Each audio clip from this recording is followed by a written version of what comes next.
What I eat in a day for warm, grounding nourishment as somebody who prioritizes whole foods and views what we eat as medicine. All of the food you see here today is made from ingredients that you should easily be able to find at your supermarket and realistic recipes that anybody could accomplish.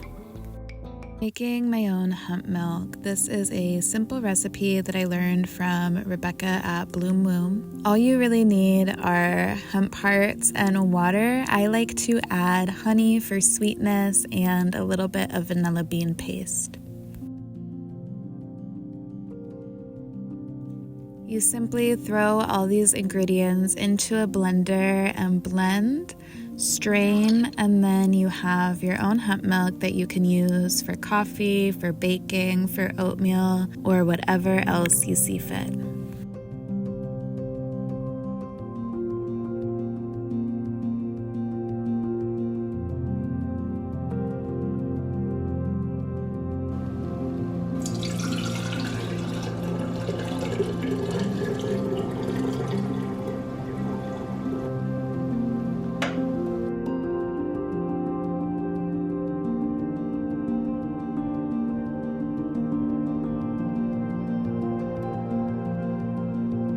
Making my own hemp milk. So creamy and so easy. It's also pretty affordable to make. You can get hemp seeds in the bulk section at Winco for cheap, or I got a 2-pound bag at Costco. That's organic and pretty affordable. It can be a little bit gritty. You could definitely squeeze it through a cheesecloth if you want a really, really fine textured milk. I am kind of lazy and don't mind it being a tiny bit gritty. It's not too bad. If you let it sit and settle, all of the grittiness will settle to the bottom, and then all of the milk on the top will be really smooth, or you can put it through a strainer if you don't want to do a milk bag. I will take the leftover hemp seeds either in oatmeal or a smoothie. That way I'm not wasting all of that protein.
I've been really loving really warming breakfast. Oh my god, the pears are so good. The best breakfast. Oatmeal is slept on. I love sipping on bone broth as a mid-morning snack.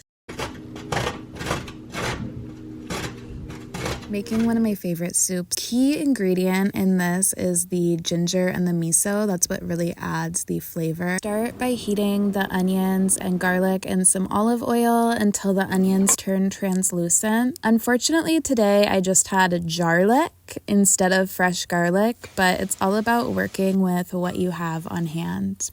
Once the onions are translucent, I add my ginger and my other seasonings like the turmeric and curry. Stir those in for about 30 seconds until it becomes really fragrant, and then you can add your sweet potatoes and carrots. Pour my broth over. I'm using a homemade bone broth here, but you could use a veggie broth. Let this simmer until the carrots and sweet potatoes are as soft as you would like them. Then you can add your coconut milk. I like to use the canned coconut milk. I find that it's a lot thicker and creamier than anything that comes out of the box. I would turn the heat down to a low slow simmer and then add miso paste. I'm straining it through this little mesh strainer so there's not any clumping. At this point, I'm adding my kale. It does reduce in volume once it kind of wilts and gets wet. So I'll add a bunch in there, add a lid on top so that way the kale can kind of steam. Then adding any salt, pepper, red pepper flakes, whatever type of seasonings you feel that the broth still needs. You can let this simmer as long as you want. The soup will just get more and more flavorful. At the end, I squeeze the juice of 1 lemon into the soup, and this really just brings out all of those flavors and seasonings. The color of the soup is beautiful. I make the soup often.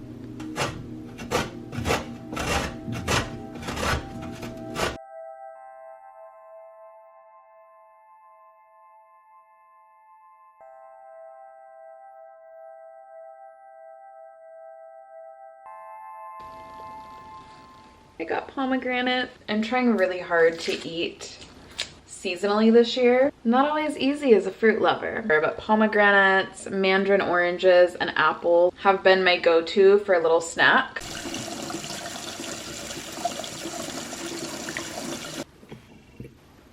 I've actually never cut one of these before. I did go online and Google how to cut a pomegranate, so hopefully this method works.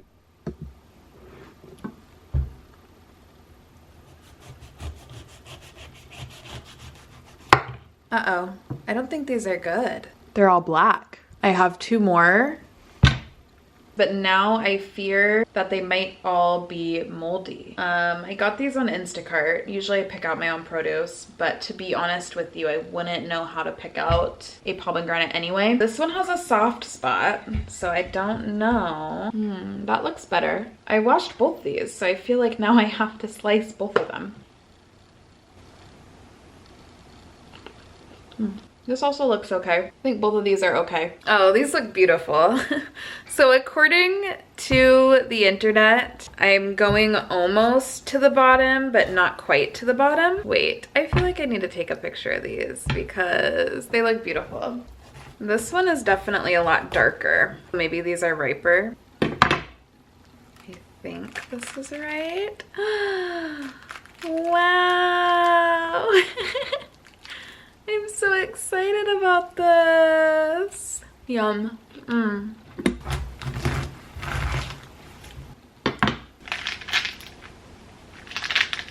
It's beautiful. So pretty. Stunning. When I looked it up online, apparently next I'm supposed to put them in a bowl of water, but I'm really tempted to just... Oh my god, this is so juicy. This is so good. I'm gonna get water for the rest.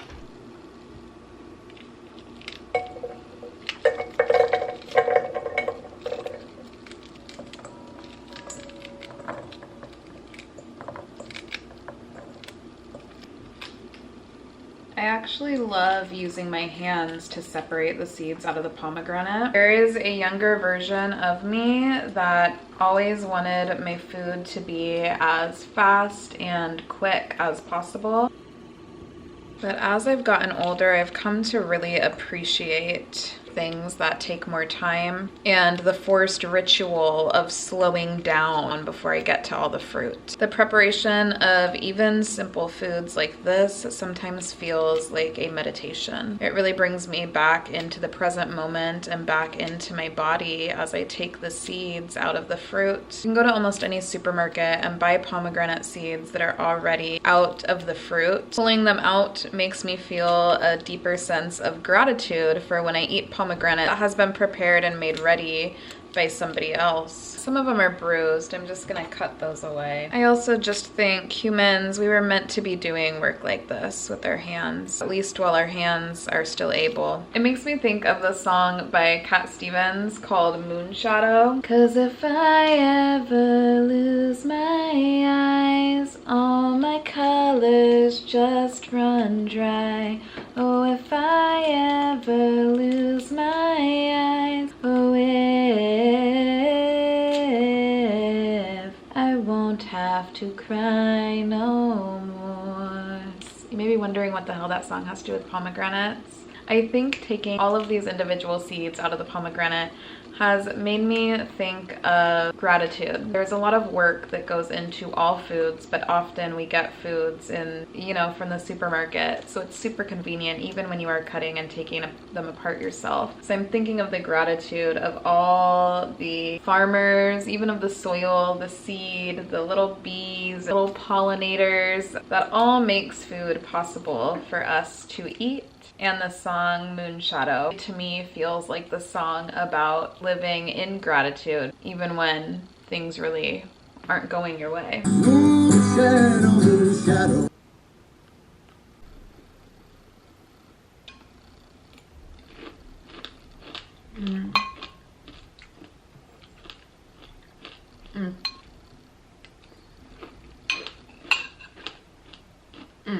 Definitely worth the effort for an afternoon snack. I really enjoy eating simple things, sometimes just like a fruit or vegetable on its own, instead of always having to make a big production out of a dish.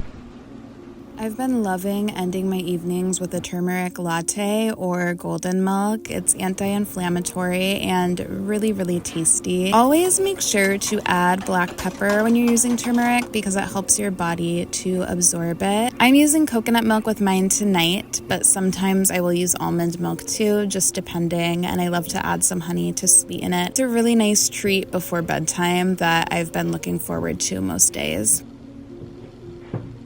I've been reading this book. I actually highly recommend this if you're interested at all in Ayurveda. It's a very simple beginner's book. It's also really easy to read. They talk about something called higher food in this book. Higher food is love. Love of others, love of self, and love of adventure. And it talks a little bit about how food is like the source of safety for many people. And higher food is essentially food that you don't eat. It's other things that nourish you, and how when you are feeding yourself all these other things that nourish you, you're likely to make better choices with the food that you eat. I'm gonna share this part that I underlined with you. Reach for higher food like love, adventure, spending time in nature, and learning something that you are passionate about. Cravings will get smaller because your focus on receiving and emitting love has gotten bigger. I wanted to include that here because I do think all these other things are really important to nourishing yourself and nourishing your body. And another little tidbit that I've taken away from this book, being in a good mood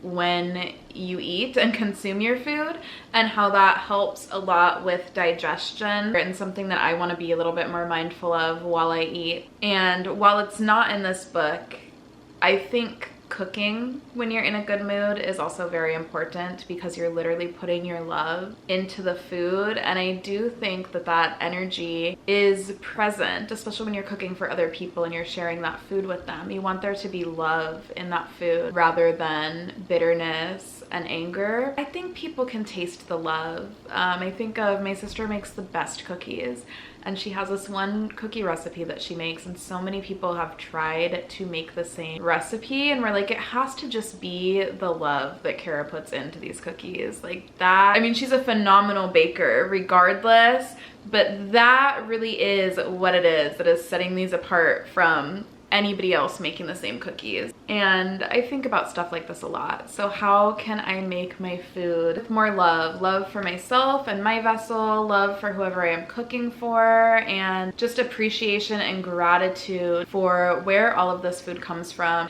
I've started this practice, and I am not great at doing it every time I eat, but when I remember, I like to thank all of the food for where it's come from, and I will like slowly go backwards. So first I will thank whoever made it. I will thank the supermarket employees. I will thank the truck drivers who transported the food. I will thank the farmers who grew the food. I will thank the soil. I will thank the little earthworms who were nourishing the soil. I will thank the rain and the source of water. Of moving back in the timeline and just expressing a little bit of gratitude toward all the things that went toward creating our food. Anyway, I hope that this video was helpful and inspired somebody to go eat some food. Anyway, that's all that I have to say on that for today. Ciao.